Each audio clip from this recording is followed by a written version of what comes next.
समर्थन करता।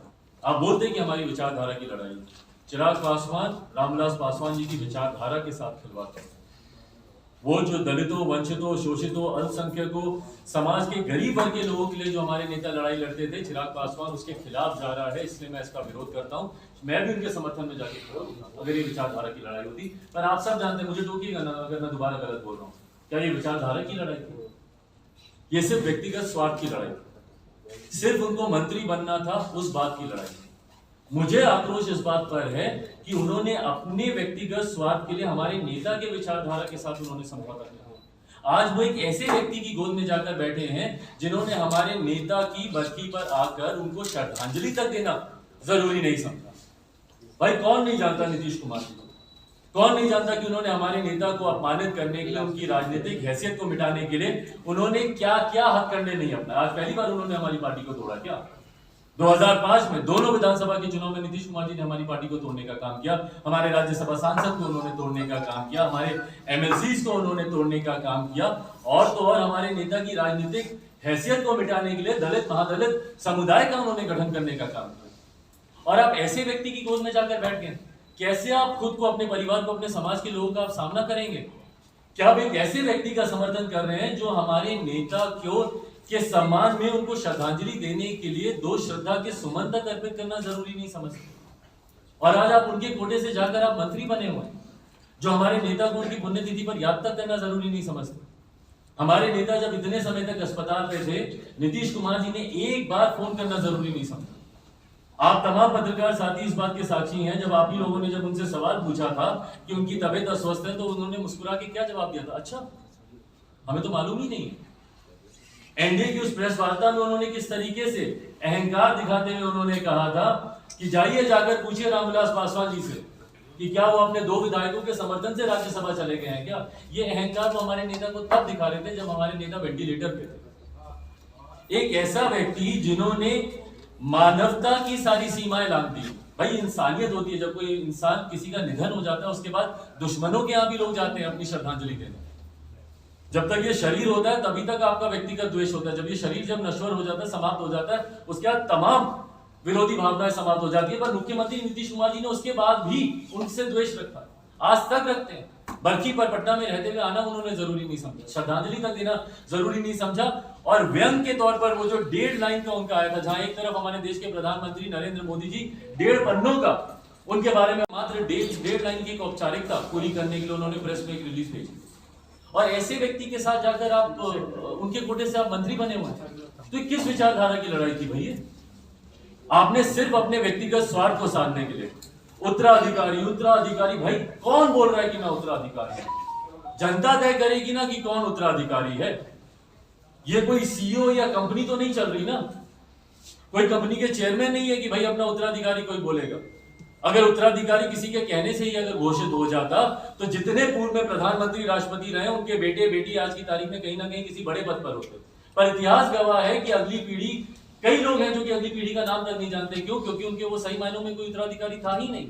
भाई अगर मुझमें काबिलियत होगी तो मैं आगे चलूंगा, नहीं काबिलियत होगी तो जनता मेरे को ना स्वीकार करेगी। पर बार बार ये कहना कि नहीं है उत्तराधिकारी नहीं है, संपत्ति का उत्तराधिकारी हो सकता है। चलिए अगर आपने माना कि संपत्ति का उत्तराधिकारी है, तो रामविलास पासवान जी की संपत्ति क्या थी भैया? बताइए ना मुझे, कहां पे कितनी जमीन जायदाद वो छोड़ के गए? किस चीज का मैं उत्तराधिकारी हूं? हाँ, पर हाँ, देश की जनता उनकी संपत्ति जरूर थी, बिहार की जनता उनकी संपत्ति जरूर थी। और अगर आप कहते हैं कि मैं उनकी संपत्ति का उत्तराधिकारी हूं, तो हाँ, उस जनता का उत्तराधिकारी अगर वो मुझे मानते हैं और हमारे नेता अगर मान के गए हैं, तो फिर मैं हूं। देश की जनता, उनमें विश्वास रखने वाले लोग, पार्टी का कैडर, पार्टी के कार्यकर्ता, उनकी संपत्ति थी। तो अगर वो खुद अगर इस बात को मानते हैं कि उनकी संपत्ति का मैं उत्तराधिकारी हूं, तो फिर मैं हूं इसका उत्तराधिकारी। पर ये ना उत्तराधिकारी की लड़ाई है, ना विचारधारा की लड़ाई है, बस आपको मंत्री बनना था, उस बात की लड़ाई है। और आपने साबित कर दिया मंत्री बनने के बाद। भाई आपने एक बार नहीं सोचा 21 साल पुरानी उनकी बनाई हुई पार्टी को खंडित करने से पहले? आते ना, बैठते, मुझसे बात करते। आज किस मुंह से वो निचले पायदान पर होता है? पर कुछ चीजें जिसमें बिहार सबसे पहले पायदान पर होता है, वो होता है अपराध, वो होता है भ्रष्टाचार।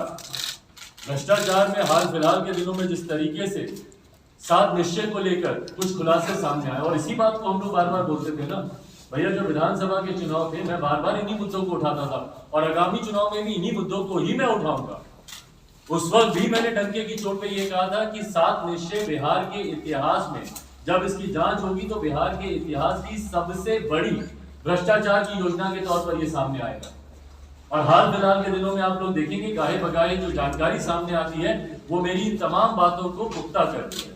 और आने वाले इस उपचुनाव में आप देखिएगा जिस तरीके से बिहार में भ्रष्टाचार अपनी चरम सीमा पर गया है, नल जल योजना के माध्यम से हो, नली गली योजना के माध्यम से हो, बिहार के गांव के आप हाल जाके देख लीजिए, सड़कें खुद ही पड़ी हैं नल जल के नाम पर।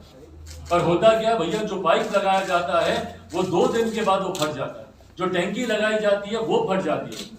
ये गुणवत्ता है वहां पर नल जल योजना। नली गली के नाम पर सिर्फ भ्रष्टाचार का अड्डा वहां पे बना रखा है। और भैया जिस प्रदेश के मुख्यमंत्री की नाक के नीचे अगर इस तरीके का भ्रष्टाचार हो रहा है तो मुख्यमंत्री को इस बात की जानकारी नहीं हो, आश्चर्य होता है। और आश्चर्य इस बात का होता है कि अगर मुख्यमंत्री को जानकारी है उसके बाद भी अगर उन्होंने चुप्पी साध रखी है तो कहीं ना कहीं मुख्यमंत्री का संरक्षण प्राप्त है भ्रष्टाचारियों को। और अगर मुख्यमंत्री का संरक्षण प्राप्त है भ्रष्टाचारियों को तो इस बात को कहने में कोई अतिशयोक्ति नहीं होगी कि मुख्यमंत्री भी इस भ्रष्टाचार में पूरी तरीके से लिप्त है। और यही कारण है कि भ्रष्टाचारियों का जहां एक तरफ मनोबल बढ़ता है तो वहीं दूसरी तरफ अपराधियों का भी मनोबल बढ़ता है। कन्विक्शन रेट ही आप देख लीजिए हमारे प्रदेश में कितना है भैया। केरला जैसे डाउन साउथ आप जाइए, केरला जैसे राज्य है वहां पे कन्विक्शन रेट 89-90% है।